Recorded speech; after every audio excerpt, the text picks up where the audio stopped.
ஓம் சரவண பவ. அப்பனே முருகா, நீதான்ப்பா எல்லாருக்கும் துணையாக இருக்கணும் கடவுளே ஆண்டவா. இப்போ நான் சொல்ல போகிற பதிவு என்ன அப்படின்னு பார்த்தீங்கன்னா, இந்த வீட்டுக்கு வீடு, சொந்த பந்தம், நம்ம உறவுகளுக்கு இடையே நிறைய பேர் இடத்துல பார்த்தீங்கன்னா, குடும்பம் கலைக்கிறதுக்குன்னே ஒரு 10 பேர் இருப்பாங்க. நிச்சயமாக இல்லாமல் மட்டும் இருக்கவே மாட்டாங்கங்க. ஒவ்வொரு ஊர்லேயும் சரி, ஒவ்வொரு வீட்லேயும் சரி, அந்த குடும்பத்தை நிம்மதி இல்லாமல் பண்ணுறதுக்குன்னே ஒரு 10 பேர் இருப்பாங்க, குடும்பம் கலைக்கிறதுக்கு. அவங்க ஏதாவது சொல்லி அந்த குடும்பத்தில் இருக்கவங்களோட ஒற்றுமையை கலைச்சி, அந்த குடும்பத்தில் பார்த்திங்கன்னா நிம்மதி இல்லாமல் அவங்க சண்டை போட்டுக்கிட்டு ஒரு மன கஷ்டத்தோடு இருக்கிற அளவுக்கு பண்ணுறதுக்கு 10 பேர் இருப்பாங்க. நிச்சயமாக அப்படி உங்கள் வாழ்க்கையிலையும் குடும்பம் கலைக்கிறவங்க இருந்து உங்களுக்கு நிம்மதி இல்லாமல் பண்ணுறாங்க அப்படின்னா, கண்டிப்பாக எஸ் அப்படின்னு கமெண்ட் பண்ணுங்கள். ஓம் முருகா அப்படின்னு கமெண்ட் பண்ணுங்கள். ஏன்னா நம்மளுடைய ஒவ்வொரு பதிவுலையும் நான் சொல்கிற ஒரே வார்த்தை ஓம் முருகா அப்படின்னு கமெண்ட் பண்ணிவிட்டு இந்த பதிவில் பாருங்கள் அப்படின்னு தான். இப்போ அதே போல் என் வாழ்க்கையில் இந்த குடும்பம் கலைக்கிறவங்களால எனக்கு ஏற்பட்ட ஒரு பெரிய பிரச்சனைங்க. அப்போ வந்து பார்த்திங்கன்னா, நான் அமைதியாக ஆண்டவனோட பாதத்தில் கொண்டு அதை போட்டுட்டு நான் இருந்ததுக்கு இன்றைக்கி அவங்களுக்கு தான் ஆண்டவன் தண்டனை கொடுத்துருக்கான். அதே தான் நான் உங்கள்கிட்ட என்ன சொல்கிறேன், உங்கள் வாழ்க்கையில் அதே போல் நிறைய கஷ்டங்களை நீங்கள் அனுபவிச்சிருந்தீங்கன்னா, நீங்கள் வாய் விட்டு கூட சொல்ல வேண்டாம். ஆண்டவன்கிட்ட அந்த பாதத்தில் போட்டுட்டு நீங்கள் அமைதியாக போங்க. கண்டிப்பாக அந்த ஆண்டவன் ஒரு நாள் இல்லை ஒரு நாள் உங்களுக்கு நேராக நீங்களே பார்க்குற அளவுக்கு அவங்களுக்கான தண்டனையை அவர் கொடுப்பாரு. இப்போ அதே போல் என் வாழ்க்கையில் என்ன நடந்துச்சு அப்படின்னு பார்த்தீங்கன்னா, ரொம்ப ரொம்ப சின்ன விஷயந்தாங்க. ஆனால் அது எனக்கு எவ்வளோ பெரிய வலியை கொடுத்துச்சு. இன்றைக்கி அதே கஷ்டத்தை அவங்க உணரும்போது எனக்கு எப்படி இருக்குதுன்னு எனக்கே இப்போ புரியலை. அதை நான் உங்கள்கிட்ட சொல்லணும் அப்படின்னு தான் நான் சொல்கிறேன். என்ன அப்படின்னு தெரிஞ்சுக்கோங்க. இது உங்களுக்கு வேணால் ஒரு சாதாரண ஒரு மேட்டராக கூட இருக்கலாம். ஆனால் என்னை பொறுத்த வரைக்கும் அது அவ்வளோ வலி வேதனையை தந்த ஒரு விஷயம். அதுக்கான ஒரு பனிஷ்மெண்ட்டாக உங்களுக்கு கிடச்சிருக்குன்னு தான் நான் சொல்லணும். ஏன்னா எனக்கு அப்படி தாங்க தோணுது. இப்போ எங்கள் வீட்டிலேருந்து ஒரு கிலோமீட்டர் கிட்ட பக்கத்தில் தாங்க, ரொம்ப ஒரு ரிலேஷன்னு வச்சுக்கோங்களேன். அவங்க பார்த்திங்கன்னா வீடு சுத்தம் பண்ணிக்கிட்டு இருக்கும்போது பார்த்திங்கன்னா, அவங்க மேலேருந்து ஏதோ கை தவறி கீழே விழுந்துட்டதா அப்படின்னு சொன்னாங்க. அப்போ பார்த்திங்கன்னா முழங்கை கொஞ்சம் அடிபட்டிருந்துச்சு. முழங்கையில் மாவு கட்டுன்னு சொல்லுவாங்கள்ல, அதே போல் மாவு கட்டு போட்டிருந்தாங்க. முழங்கையில் அது அடிபட்டிருந்துச்சு. அப்போ அதனால் பார்த்திங்கன்னா எல்லாருமே போய் பார்த்துட்டு வந்தாங்க. சரி நம்மளுமே போய் பார்த்துட்டு தானே வரணும் அப்படின்னு சொல்லிட்டு, அப்போ பார்த்திங்கன்னா என் பையனுக்கு 3 வயசு தாங்க. அப்போ 3 வயசு பையன், நான் அவனை கூட்டிகிட்டு போகணும். வீட்டில் எங்கள் அத்தை தான் இருக்காங்க. நான் உங்கள்கிட்ட ஏற்கனவே எல்லா பதிவுலையும் சொல்லியிருக்கேன், எங்கள் அத்தை ரொம்ப ரொம்ப ஸ்ட்ரிக்ட்டு. ரொம்ப ஸ்ட்ரிக்ட்டுனா அவங்கள்ட்ட ரொம்ப ஜாக்கிரதையாக நம்ம நடந்துக்கணும். ஏன்னா எப்படியோ ஒரு விதத்தில் எங்களுக்குள்ளே சண்டை வந்துடும். அந்தளவுக்கு ரொம்ப ஸ்ட்ரிக்டாக தான் இருப்பாங்க. அப்படி இருக்கும்போது நான் கூட்டிகிட்டு போகிறேங்க. சரி ஈவினிங் டைம் தானே அப்படின்னு சொல்லிட்டு நான் என் பையனை அழைச்சிக்கிட்டு கொஞ்சம் தூரம், ஏன்னா நடந்து போகிற தூரம் தான் இருக்கும். அதனால் நான் என் பையனை இடுப்புலையே கொஞ்சம் தூரம் தூக்கிக்கிட்டே போகிறேன். நம்ம பிள்ளை தானேங்க, கொஞ்சம் தூரம் அவனை நடக்க விட்டும் அழைச்சிட்டு போவேன், தூக்கிட்டும் போவேன். இப்படியே நான் போயிட்டு அவங்கள போய் பார்த்துட்டு நான் திரும்ப ரிட்டன் அவங்க வீட்டிலேருந்து வரேங்க. பார்த்துட்டு கிளம்புறேன் அப்படின்னு சொல்லிட்டு அவங்கள அத்தாச்சின்னு தான் சொல்லுவோம். அத்தாச்சி பார்த்துங்க அத்தாச்சின்னு சொல்லிட்டு கிளம்பி நான் வரேங்க. அப்போ அவங்களுக்கு நேராகவே என் பையன் நடந்து தான் வந்தான். கொஞ்சம் தூரம் நான் நடக்கிறேம்மான்னேன். கொஞ்சம் தூரம் அவன் நடந்து வரான். திரும்பவும் நான் அவனை தூக்கிக்கிறேன். அவங்க பார்த்தாங்க பார்க்கல, நான் திரும்ப என் பிள்ளைய நான் தூக்கிக்கிறேங்க. என்ன தான் இருந்தாலும் என் பிள்ளை, நான் நடக்க விட்றேன் தூக்குறேன், அது என்னோடய விருப்பங்க. அப்படி இருக்கும்போது நான் தூக்கிட்டு வீட்டுக்கு இந்த மெயின் கேட்டை கூட நான் திறக்கலைங்க. ஒரே சவுண்டு, வீட்டில் ஒரே சத்தம். என்னடா அது, நம்ம நல்லபடியாக தானே வீட்டிலேருந்து போனோம், ஏன் இப்போ இவ்வளோ சவுண்டு சச்சரவாக இருக்குது என்னன்னு தெரியலையேன்னு எனக்கு கேட்ட திறக்கவே பயமாக இருந்துச்சு பாருங்கள்.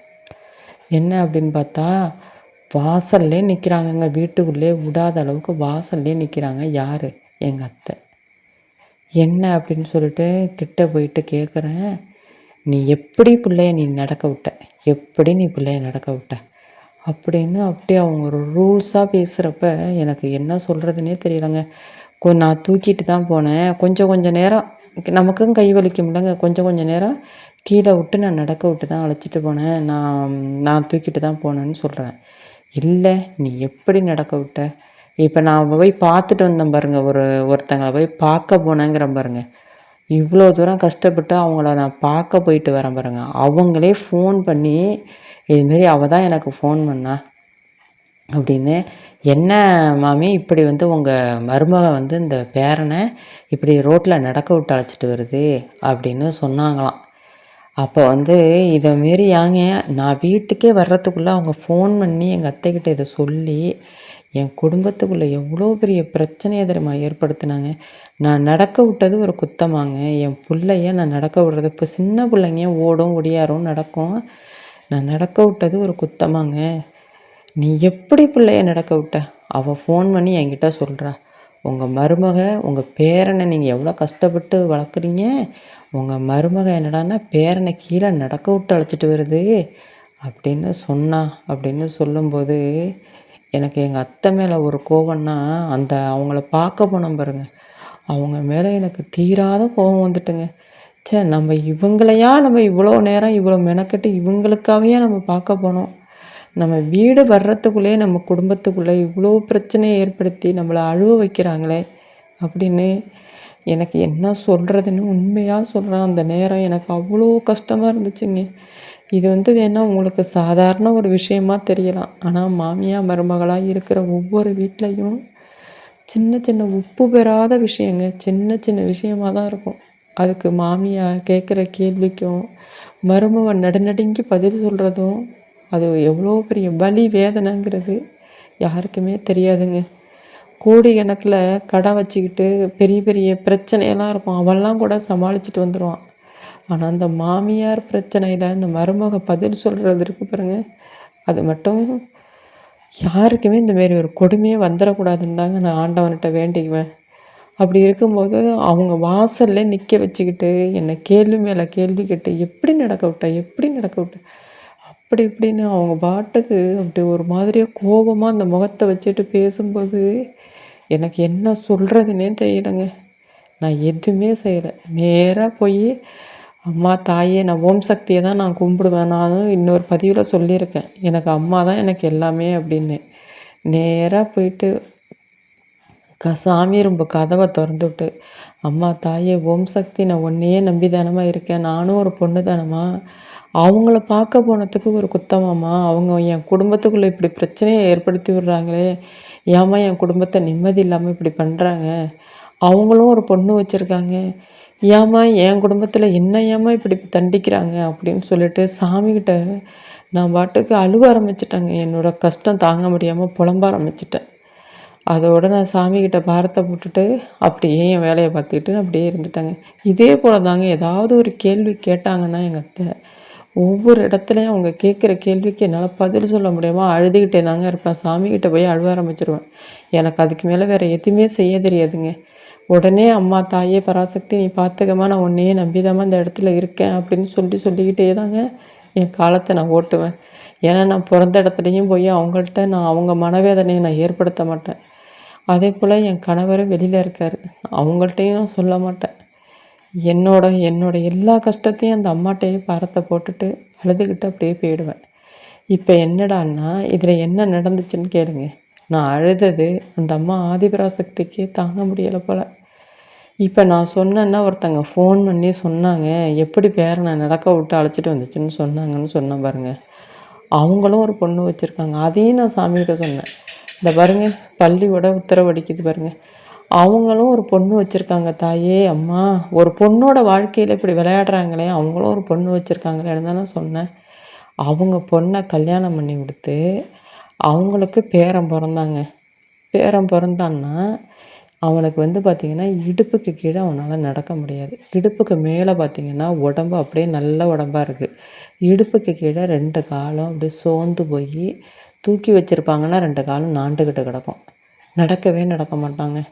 அது எங்கே போய் அந்த பாட்டியாக செஞ்ச பாவம் எங்கே போய் விடியுது பாருங்க. என் பிள்ளைய நடக்க விட்டேன்னு என்ன சொல்லி என் குடும்பத்துக்குள்ளே பிரச்சனையை ஏற்படுத்தினாங்க பாருங்க. இன்றைக்கி அவன் நடக்கலைன்னு அவங்க ஒவ்வொரு நாளும் அவங்க சொல்கிறப்ப என் மனசில் அதாங்க நினைக்கிறேன். நான் நடக்க விட்டேன்னு சொல்லியே என்னை வாசல்லே நிற்க விட்டு எனக்கும் எங்கள் அத்தைக்கும் சண்டையை ஏற்படுத்தினியே, இன்னைக்கு நீ நடக்கலை நடக்கலை நடக்கலைன்னு சொல்கிறியே, இது தேவையா உனக்கு? இந்த பாவம் உனக்கு தேவையா? அப்படி தாங்க நான் நினச்சேன். அதே போல் தாங்க எல்லாருமே வார்த்தையாலேயே பாவத்தை தேடிக்கிறாங்க. அதை தான் தேடக்கூடாது. ஏன்னா நம்ம ஒரு பொண்ணாக இருக்க நம்ம இன்னொரு பொண்ணோட கஷ்டத்தை உணரணும். ஏன்னா நம்ம பிறந்த இடத்துல வளர்கிற விதம் வேறு. நம்ம அப்பா அம்மா நம்மளை அப்படி கண்ணுக்குள்ளே வச்சுருப்பாங்க. நமக்கு ஒரு கஷ்டம்னா நம்மளை தாங்குவாங்க. ஆனால் நம்ம கல்யாணம் பண்ணி ஒரு இடத்துக்கு வந்துட்டோம் அப்படின்னா நம்மளை தாங்கி பிடிக்க யாரும் இருக்க மாட்டாங்க. நம்மளை ஒரு பொருட்டாக கூட யாரும் நினைக்க மாட்டாங்க. நமக்கு நாமளே தான் தாங்கிக்கணும். அப்படி இருக்கும்போது நான் நம்புகிற ஒரே ஒன்று என் தெய்வம். நான் கல்யாணம் பண்ணி வந்தனால அந்த சாமி ரூமில் நின்று நீங்கள் தான் எனக்கு துணை, நீங்கள் தான் எனக்கு துணைன்னு சொல்லி தான் நான் ஒவ்வொரு நாளையும் நான் ஓட்டுவேன். ஏன்னா அப்படி ஒரு ரூல்ஸான மாமியார். அதை நான் எப்படி சொல்கிறதுன்னு தெரியலைங்க. நிறைய இருக்குது அவங்களோட வார்த்தைகள், வேதனை எல்லாமே. ஆனால் இந்த ஒரு விஷயத்தை நான் உங்கள்கிட்ட சொல்லணும்னு தோணுச்சு. ஏன்னா இந்த குடும்பம் கலைக்கிறாங்க பாருங்கள். இது தாங்க எங்கள் அத்தைக்கிட்ட நிறைய பேர் இப்படி தாங்க கொளுத்தி ஏதாவது கொளுத்தி விட்ருவாங்கங்க. இவங்க உடனே அதான் சாக்குன்னா அதை பிடிச்சி வச்சுக்கிட்டு என்னை போட்டு சித்திரவதை செஞ்சுருவாங்க. அதெல்லாம் என்னால் தாங்கிக்கவே முடியாது. இப்போ அவங்க பேரன் நடக்கலைன்னு சொல்கிறது சொல்லுங்கங்க. இது எங்கே போய் நின்று இருக்குது பாருங்கள் அந்த பாவம். என்னோடய கண்ணீருக்கான பதிலாக தானங்க இருக்குது. இருந்தாலும் அந்த புள்ள ஒன்றும் அறியாத புள்ள. ஆனால் அவங்க செஞ்ச பாவம் அந்த புள்ளைக்கிட்ட போயிருக்கு பாருங்கள். அதனால் எப்போவுமே நீங்கள் ஒரு கஷ்டம் உங்களுக்கு வருது அப்படின்னா ஆண்டவன்கிட்ட பாரத்தை போட்டுட்டு அமைதியாக போங்க. எல்லாம் நல்லதே நடக்கும். ஏதோ என்னோடய மன ஆதங்கத்துக்காக தாங்க நான் ஒவ்வொரு பதிவிலையுமே நான் உங்கள் கூட எல்லாத்தையும் ஷேர் பண்ணிக்கிட்டு இருக்கேன். ஒரு பதிவிலையாவது சப்ஸ்கிரைப் பண்ணுங்கள், லைக் பண்ணுங்கள். ஏதாவது நான் ஒன்று சொல்லி நீங்கள் பார்த்துருக்கீங்களா? எனக்கு வேண்டாங்க. என்னோடய ஆதங்கத்துக்கான பதிலை ஏதோ என் மன பாரத்தை உங்கள்கிட்ட நான் இறக்குறேன், அவ்வளவுதாங்க.